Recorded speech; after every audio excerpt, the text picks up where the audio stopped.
5, 4, 3, 2, 1 start. अंग्रेजी दासता से मुक्त होने के बाद शिक्षा के लोकव्यापीकरण के लिए अब तक कई बार शिक्षा नीतियों में हेरफेर किया गया है, लेकिन फिर भी उसके बेहतर नतीजे सामने नहीं आए। शिक्षा क्रमशः डिग्री हासिल करने का ही एक माध्यम बनकर रह गई है। शिक्षा नीति अपने मकसद में कहाँ तक कामयाब है, इसका कई बार विश्लेषण भले ही हुआ, लेकिन उसकी विसंगतियों को दूर करने का एक भी कारगर उपाय नहीं ढूंढा जा सका। शिक्षा के प्रचार प्रसार में शासन में करोड़ों रुपए पानी की तरह खर्च किए, लेकिन बुनियादी जरूरतों की पूर्ति नहीं हो सकी।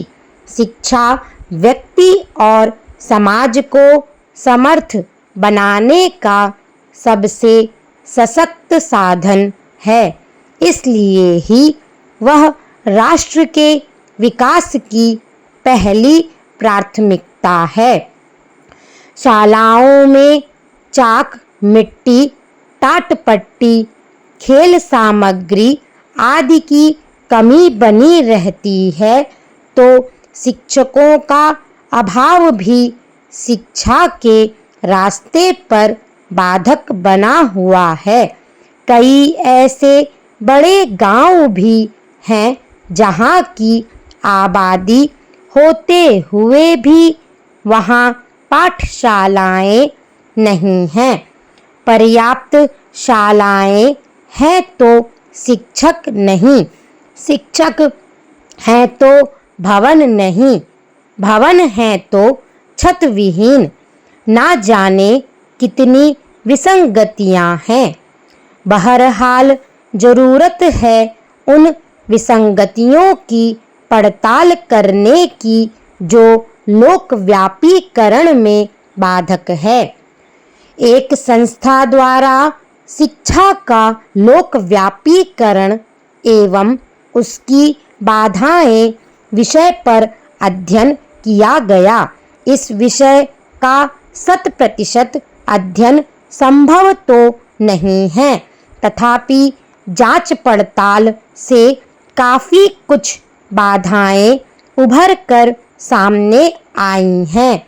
इन बाधाओं को यदि प्राथमिक स्तर पर ही दूर कर दिया जाए तो शिक्षा जन जन तक पहुंचाने की परिकल्पना साकार हो सकेगी।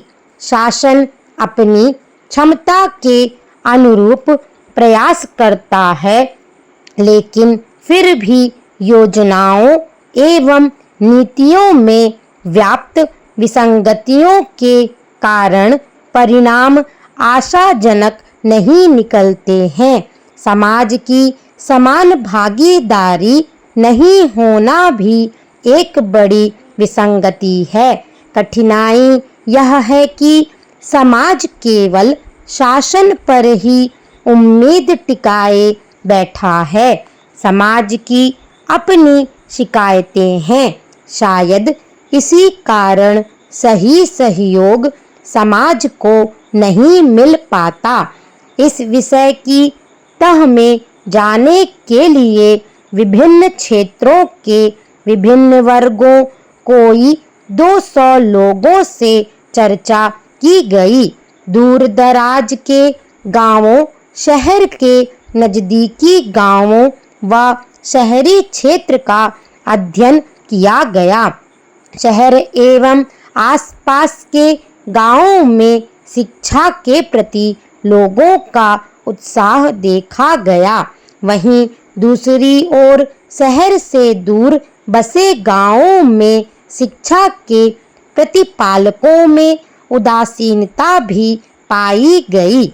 इसके अलावा जिन गांवों में विद्यालय निजी संस्थाओं द्वारा संचालित की जा रही है, वहां धीरे धीरे जागृति भी आने लगी है।